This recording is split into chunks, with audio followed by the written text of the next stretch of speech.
Hey folks, welcome back to Stoic Quotes 365. Let's talk about something we've all been through, heartbreak. That gnawing pain, the endless nights replaying every moment, every word, and every choice. It feels like a storm that refuses to pass, doesn't it? But here's the truth. Your heartbreak isn't just a feeling.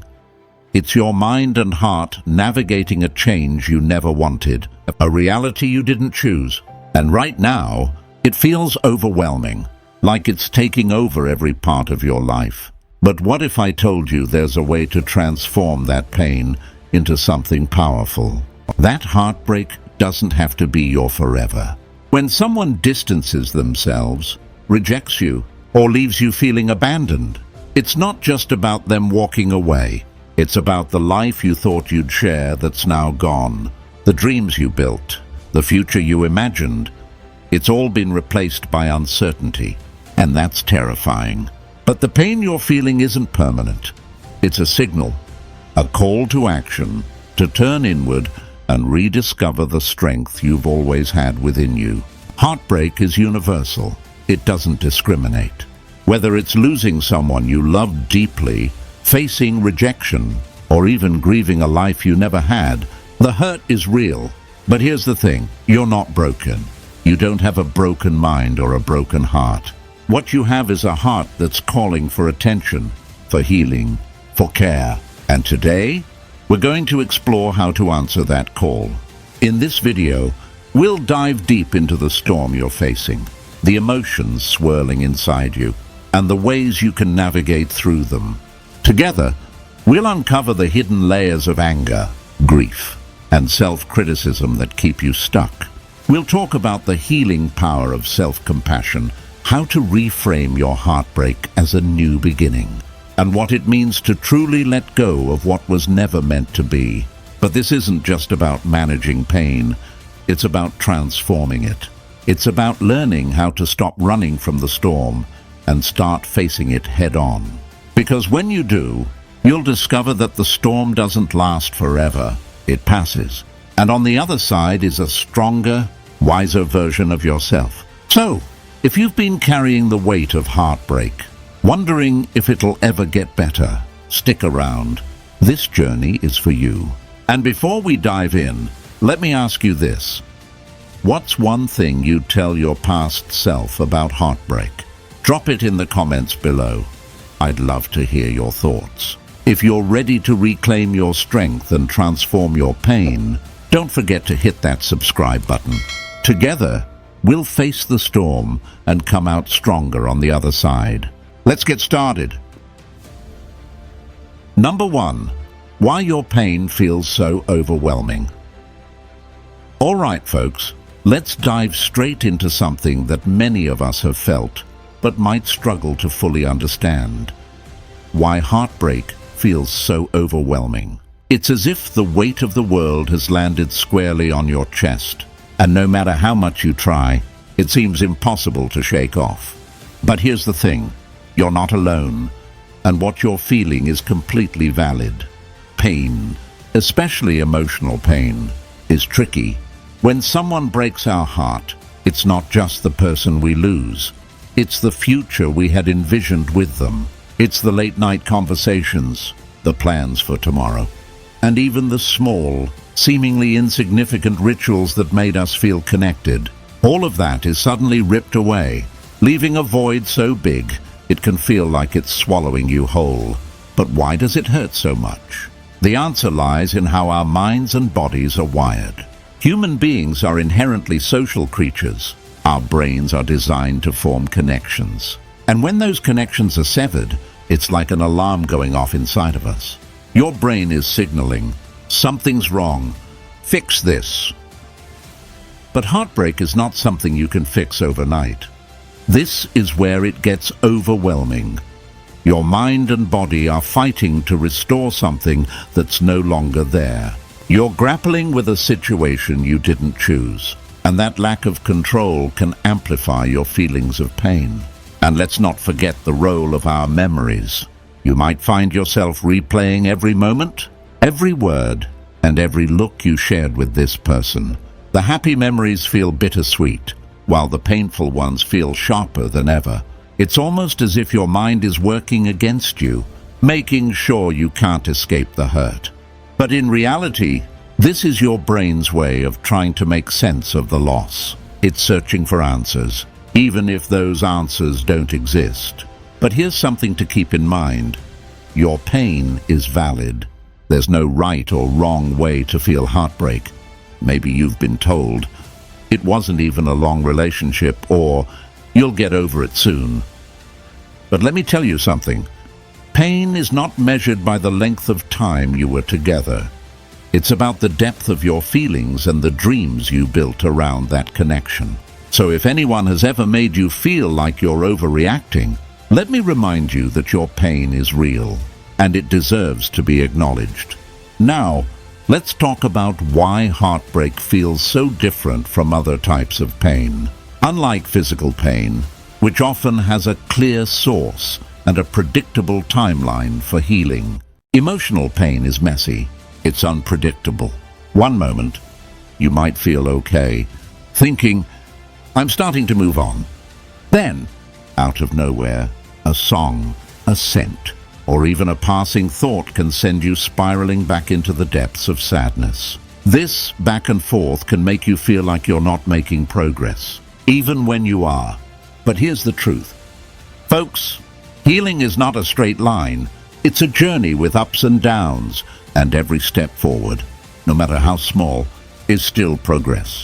When you're in the thick of heartbreak, it can feel like you're stuck, but what you're actually doing is processing. Every tear, every moment of reflection, and even every wave of anger is part of the healing process. It's your mind and heart working together to make sense of what happened and, eventually, to let go. And let's not forget the physical toll heartbreak can take. You might feel exhausted, find it hard to concentrate, or even lose your appetite. This is because heartbreak doesn't just live in your mind, it's a full-body experience.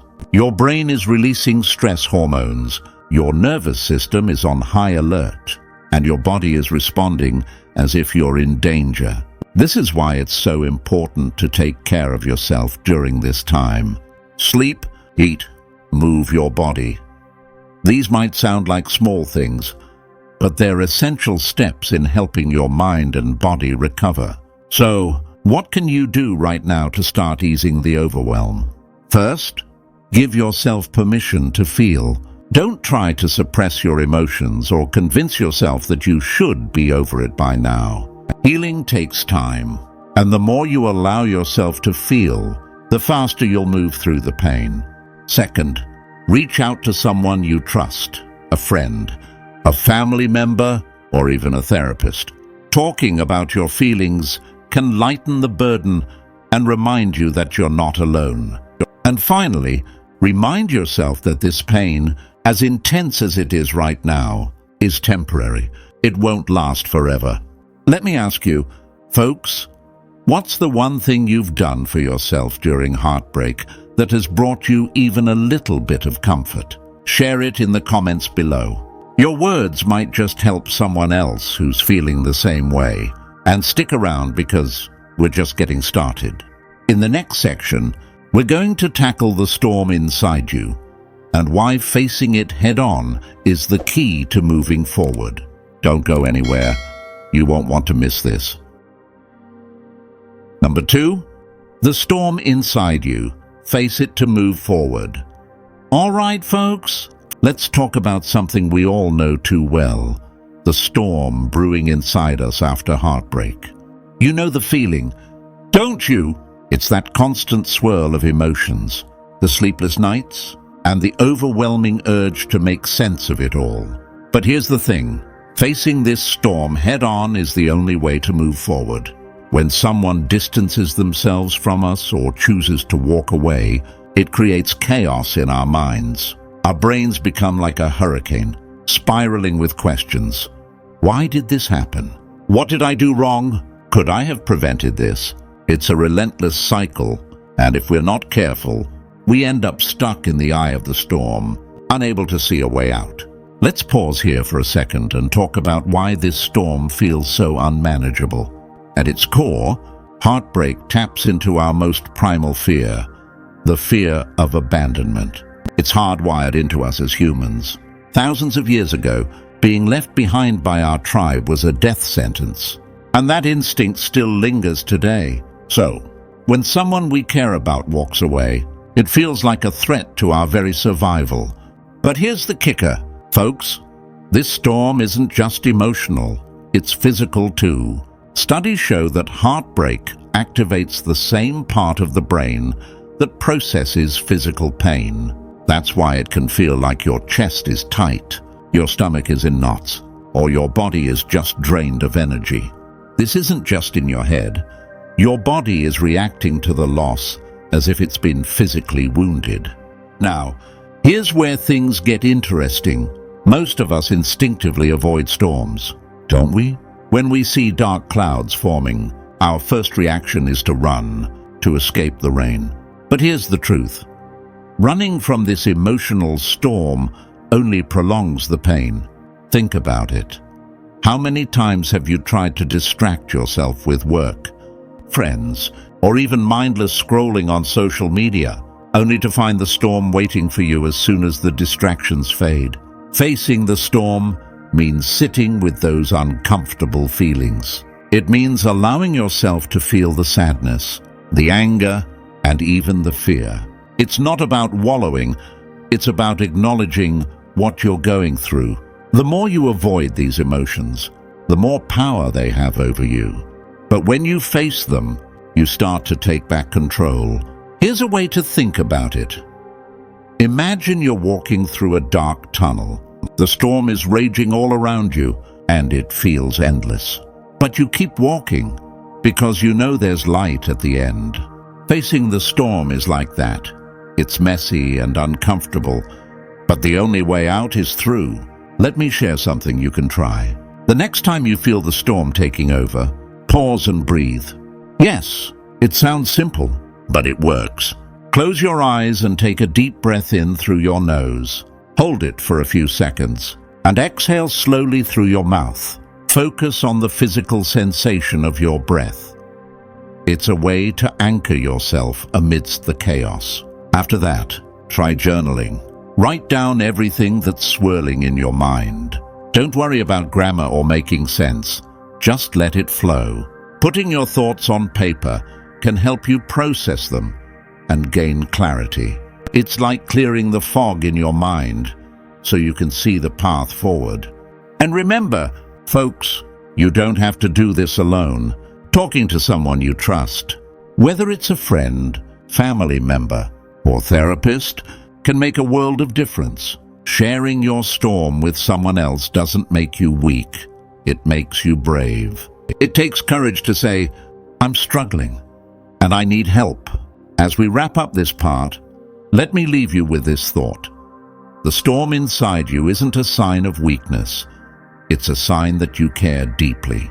And caring deeply is a strength, not a flaw. Facing the storm is about honoring your feelings, giving yourself permission to grieve, and taking that first step toward healing. So, what's your experience with facing the storm? Share your story below. I'd love to hear it. And remember, the next step in this journey is just as important. Stay with me, because we're about to uncover what lies beneath your anger. You won't want to miss this. Number 3. Uncover what lies beneath your anger. All right, folks, let's dive into a tricky one. Anger. You know that feeling, don't you? It's that burning sensation in your chest, the heat rising to your face, the overwhelming urge to lash out or shut down entirely. Anger after heartbreak is so common that it almost feels like a reflex. But here's the thing. Anger is rarely the root of the issue. It's a mask. And what lies beneath it? That's what we're here to uncover.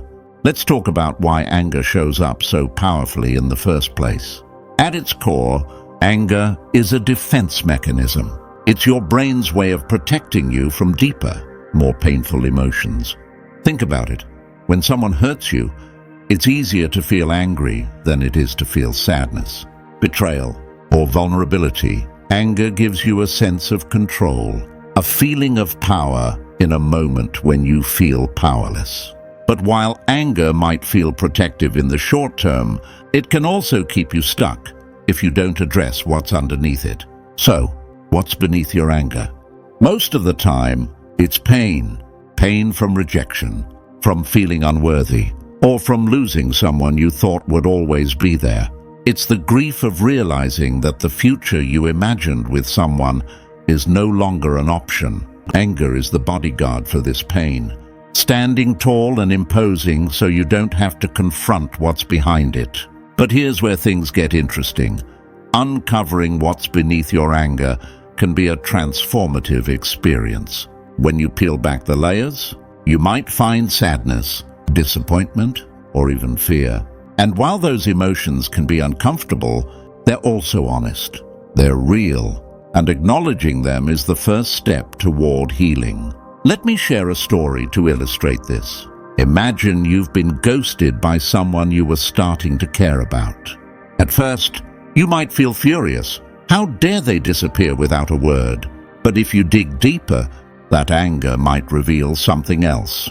Maybe it's the pain of feeling unimportant, of wondering if you did something wrong, or the fear that this will keep happening in your future relationships. That anger is like the tip of the iceberg, but what's underneath is where the real work begins. Now, here's a question for you. How do you start uncovering what's beneath your anger? It starts with curiosity.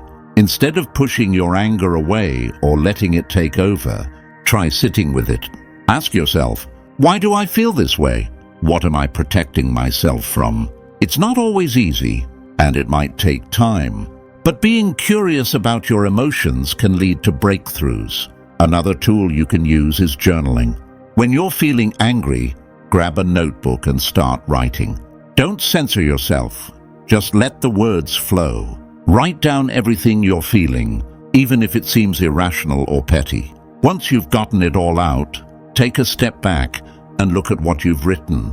Are there patterns? Are there deeper emotions hiding beneath the surface? Sometimes, seeing your thoughts on paper can help you connect the dots. It's also important to practice self-compassion during this process. Uncovering what lies beneath your anger can feel vulnerable, and it's easy to fall into the trap of judging yourself for feeling a certain way. But remember this: your emotions are valid. They're not right or wrong, they just are. Give yourself permission to feel them without judgment. And folks, let's not forget the power of talking to someone you trust. Whether it's a close friend, a family member, or a therapist, sharing your feelings out loud can help you process them in a way that feels less overwhelming. Sometimes, just hearing someone say, "That sounds really tough," can be incredibly validating. As we wrap up this part, let me leave you with a thought. Anger is not the enemy. It's a sign that something deeper is going on. By uncovering what lies beneath your anger, you're not just addressing the surface. You're getting to the heart of what's holding you back. And when you do that, you create space for healing and growth. So tell me, what's been beneath your anger lately? Drop your thoughts in the comments. I'd love to hear from you. And stick around, because next up, we're diving into the healing power of self-compassion. You won't want to miss it. Number 4, the healing power of self-compassion. All right, folks, let's take a moment to turn the lens inward. When heartbreak strikes, we're often our own harshest critics, aren't we? That inner voice kicks in, saying things like, "You should have known better," or "Why weren't you enough?" It's relentless, and it drags us down further. But here's the truth. Healing doesn't come from beating yourself up. It comes from self-compassion. Self-compassion isn't about feeling sorry for yourself. It's about showing yourself the kindness and understanding you'd offer to a close friend. Think about it. If your best friend were going through heartbreak, would you tell them they're unworthy? Or would you tell them they deserve love and support? The way you speak to yourself should reflect that same kindness. Why is this so important? Because heartbreak creates a deep wound, and the words you use with yourself are either salt in that wound or a soothing balm. Harsh self-talk fuels shame and keeps you stuck in a loop of self-doubt. But self-compassion breaks that cycle. It allows you to acknowledge your pain without judgment and move forward with strength. Let's talk about what self-compassion looks like in practice. First, it's about recognizing that your pain is valid. Heartbreak often tricks us into thinking we're weak for feeling hurt, especially if we compare our situation to others. But here's the deal. Your pain matters, no matter the circumstances. It's okay to grieve, and it's okay to feel vulnerable. Second, self-compassion involves giving yourself permission to rest. Healing takes energy, and if you're constantly pushing yourself to get over it or stay productive, you're only prolonging the process. Allow yourself moments of stillness, whether it's a quiet walk, a relaxing bath, or simply sitting with your thoughts. These pauses are essential for your emotional well-being. Another key aspect of self-compassion is forgiveness. Not necessarily for the person who hurt you, but for yourself. Forgive yourself for trusting, for loving deeply, for making mistakes. These aren't flaws. They're signs of your humanity. Holding on to guilt or regret only weighs you down. Letting go is a gift you give yourself, not the person who caused your pain. One powerful tool for cultivating self-compassion is journaling. Write a letter to yourself as if you were your own best friend. Acknowledge the hurt, express understanding, and offer encouragement. This practice helps reframe your inner dialogue and reinforces the idea that you deserve care and kindness. Now, let's dig a little deeper. Self-compassion isn't just about soothing your wounds, it's also about building resilience. When you treat yourself with compassion, you strengthen your ability to face challenges. You're not just patching up your heart, you're making it stronger for the future. You're teaching yourself that you can survive heartbreak and thrive despite it. Here's something to consider. Self-compassion doesn't happen overnight. It's a skill that takes practice, especially if you've spent years being critical of yourself. Start small. The next time you catch yourself thinking something harsh, pause and reframe it. Instead of saying, "I'm so stupid for letting this happen," try, "I did my best with the information I had at the time." These small shifts create a foundation for a more compassionate mindset. As we wrap up this section, I want you to think about how you can show yourself kindness today. Maybe it's speaking gently to yourself, taking a break, or reminding yourself that this pain is temporary. Whatever it is, remember that self-compassion is an act of courage, not weakness. And folks, if you've made it this far, I'd love to hear from you. In the comments, share one way you've practiced self-compassion during tough times. Let's support each other on this journey. Oh, and before we move on to the next step, don't forget to subscribe to the channel. If you're finding these insights helpful, there's so much more coming your way. Hit that subscribe button and turn on notifications so you don't miss the next piece of this puzzle. Together, we're navigating heartbreak and emerging stronger on the other side. Let's keep going. Number 5, reframe your heartbreak as a new beginning. All right, folks, let's shift our perspective on heartbreak. I know, it feels like the end of the world when someone you deeply care about walks away, or when life takes an unexpected turn. But what if I told you that heartbreak isn't just an ending, it's also a beginning? That's right.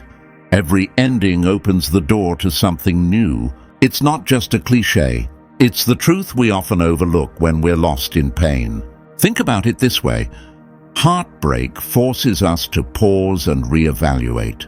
It's like life throwing a curveball, jolting us out of our routine and pushing us to confront questions we've been avoiding. Who are you outside of this relationship or situation? What do you truly want moving forward?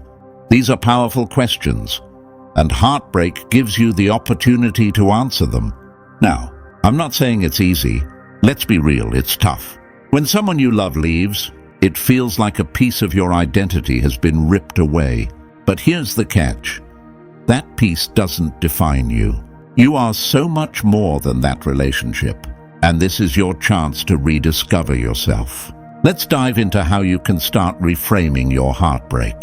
First, acknowledge your feelings. It's okay to feel sad, angry, or even lost.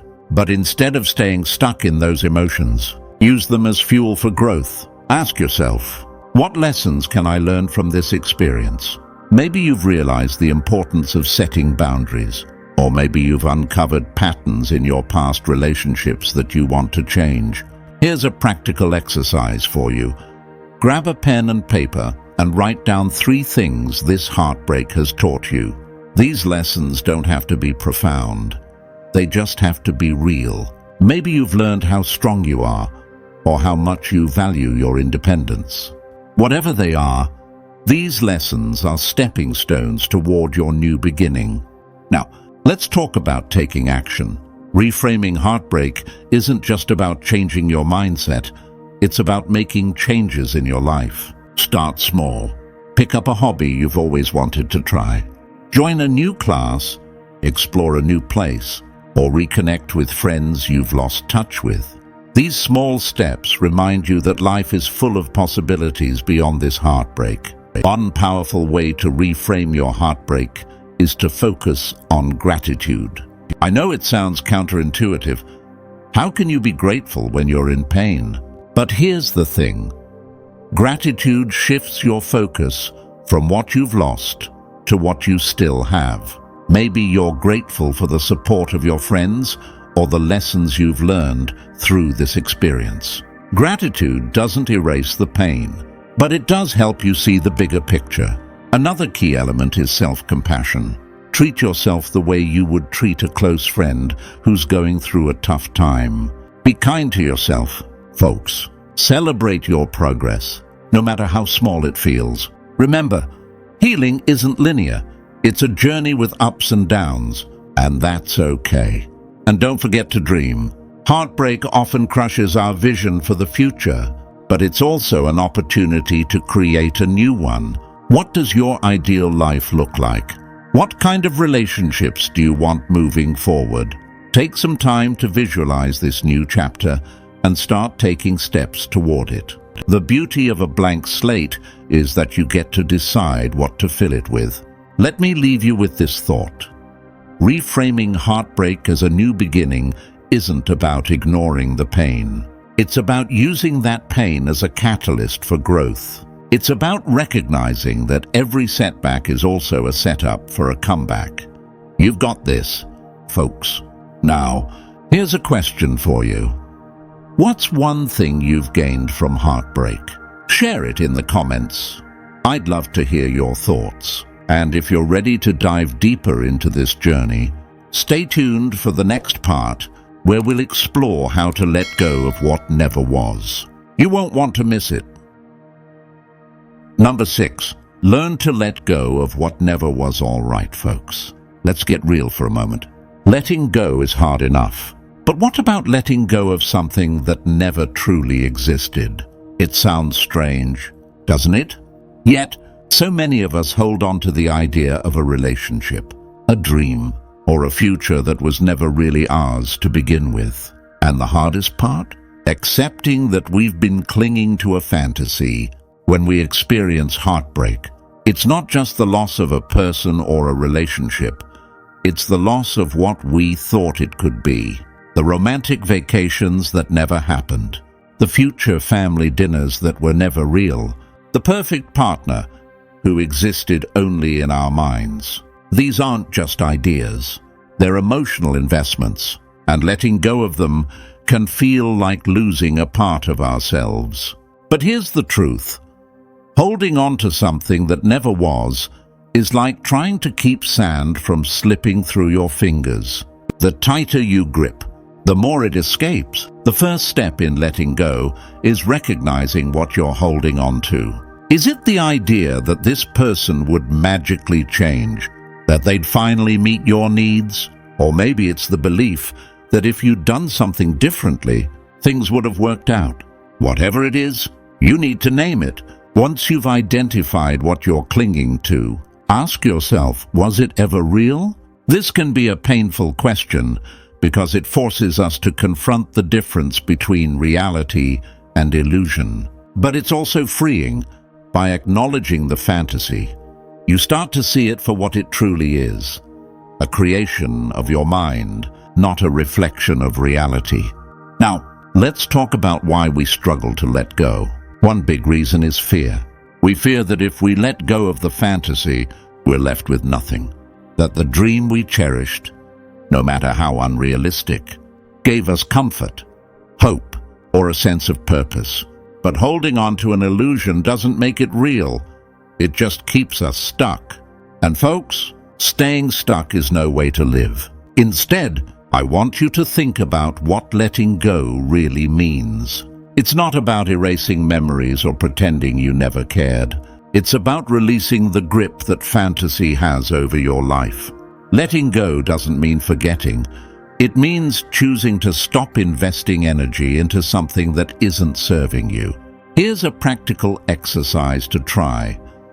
Write a letter to the fantasy. Yep, you heard me right. Write a letter to the dream relationship, the perfect partner, or the ideal future you imagined.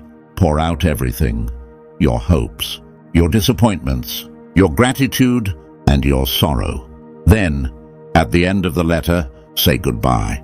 Whether you keep the letter, burn it, or throw it away, the act of writing it down can help you release the emotional hold it has on you. Letting go is also about focusing on what's real. Start investing in your present instead of clinging to the past or an imagined future. What relationships in your life bring you joy right now? What goals are within your reach today? By redirecting your energy, you create space for growth, healing, and even new opportunities. And let's not forget about self-compassion. Folks, be kind to yourself during this process. Letting go of a fantasy isn't easy, and it's okay to grieve what could have been. Allow yourself to feel the sadness, but don't let it define you. You are more than your heartbreak, and you are capable of building a future that is rooted in reality. So, what's one fantasy you're ready to let go of? Share it in the comments. I'd love to hear your thoughts. And stick with me, because up next, we're talking about something that can truly transform your healing journey, replacing criticism with a kind inner voice. Let's dive into it together. Number 7. Replace criticism with a kind inner voice. All right, folks, let's talk about one of the most transformative things you can do for yourself. Silencing that inner critic and replacing it with a voice of kindness. Imagine this. You've just faced heartbreak or a significant setback, and instead of soothing yourself, your mind goes into overdrive with harsh criticism. Why didn't I see this coming? Or I'm just not good enough. Does that sound familiar? This habit of self-criticism is more than just unhelpful. It keeps you stuck, unable to heal or move forward. You see, the inner critic is often a byproduct of the expectations we internalize from our surroundings, parents, teachers, peers, or society. It's like carrying around a tough coach in your head who thinks berating you will improve your performance. But here's the truth. Healing doesn't come from being hard on yourself. It comes from showing compassion, even when it feels counterintuitive. Take a moment and think about the voice you'd use to comfort a friend who's hurting. You wouldn't tell them they're not good enough, right? Instead, you'd probably say something like, "You've been through a lot, and it's okay to take your time to heal." Why is it so easy to extend this kindness to others, but so hard to give it to ourselves? The answer lies in years of conditioning. We've been taught to equate self-worth with productivity or external validation. And when those things fall short, we turn inward with blame. But here's the thing. You can choose to rewrite that narrative. The next time you catch yourself being critical, pause and ask, would I say this to someone I love? If the answer is no, then change the tone. Instead of, I'm such a failure, try, I'm struggling right now, and that's okay. I'll get through this. This small shift can make a huge difference in how you approach your healing journey. Let's also talk about what drives the inner critic. Fear. Fear of failure. Fear of rejection. Fear of being vulnerable. It convinces us that if we criticize ourselves first, we can prevent others from doing it. But in reality, this strategy only deepens our pain. A kind inner voice, on the other hand, creates space for growth. It says, it's okay to stumble. Every step forward counts. Now, here's a practical tip to nurture that kind of voice. Journaling. Each day, write down one thing you did well, no matter how small. Maybe you got out of bed despite feeling overwhelmed, or you reached out to a friend for support. These small wins matter, and acknowledging them builds a foundation of self-appreciation. Another way to practice self-compassion is through mindfulness. When you notice self-critical thoughts, label them for what they are. Just thoughts, not truths. Say to yourself, this is my inner critic talking. I don't have to believe it. By separating yourself from these thoughts, you take away their power. Remember, folks, the goal isn't to completely eliminate self-doubt or criticism. They're part of being human. Instead, it's about balancing those voices with kindness and understanding. Over time, this shift will transform how you see yourself and handle life's challenges. So, as we wrap up this discussion, I want you to take this with you. The kind inner voice isn't a luxury, it's a necessity. It's the foundation of resilience and the key to moving forward with grace. You deserve that kindness, and it starts with you. End the cycle of criticism today. Choose compassion. You're worth it. All right, folks, we've journeyed through some of the most profound insights on heartbreak and healing today. If there's one thing I want you to take away from this, it's that you have the strength within to face your pain, learn from it, and emerge stronger than ever. Heartbreak doesn't define you. How you respond to it does. Remember, these steps aren't about ignoring or rushing through your emotions, but about honoring them and taking deliberate steps forward. You're not alone in this journey. Every storm has its end, and with each step you take, you're moving closer to finding peace and rediscovering your strength. Before you go, I'd love to hear your thoughts. Share one word in the comments that describes how you're feeling right now. Just one word. And don't forget to subscribe to this channel if you haven't already.